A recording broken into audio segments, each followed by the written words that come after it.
YouTube, and welcome to lesson 58 of the Microsoft Word tutorial series. And today we're going to look at proofing and autocorrecting. So let's say in Microsoft Word, if you were to press cap lock, for example, and then type in, let's say, hi there. Alright, so you can see that this is actually appeared like this. So if I want to press something like hello, you can see that it is actually corrected. So if you have like cap lock on and you accidentally turn it on, it is actually automatically corrected. If you were to press something like a first right here, so if you were to type 1ST, you can see that it automatically becomes superscript right here, 2ND, and it becomes this. So let's say, for example, if you want to add in a trademark symbol or something like that, then I want to add a copyright symbol, so I'm going to open the bracket, press C and close the bracket, and you can see that it has become the copyright symbol just like that. And you can also, like, let's say for example, if you make any spelling errors, so I'm gonna say spelling right there, and you can see that this letter has been capitalized automatically, and it shows a red squiggly line over here. I can right click and then choose the correct spelling right here. So you can see that that's how you can proof as well. If you type in a wrong sentence, for example, this is an year, and press enter, you can see that "and" is underlined by this yellow line here, because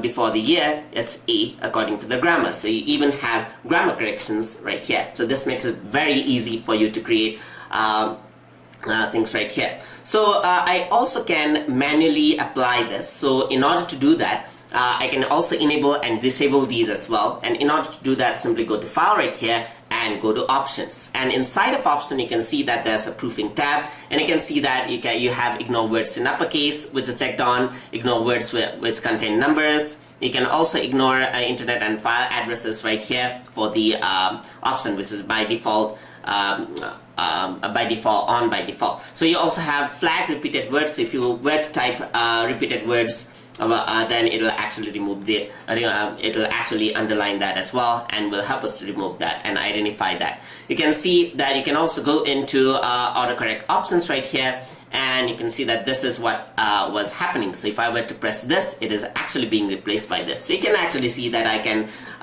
manually type this out as well. So you can see that to correct 2 initial capital letters and all of these is checked on by default, and this is what was working last time. So correct accidental uses of cap lock key. So when I type everything in cap lock, it actually reversed it back. So over here you have the replace options. So let's say I want to use a shortcut key for TutorTube tutorials. So I'm gonna say TTT.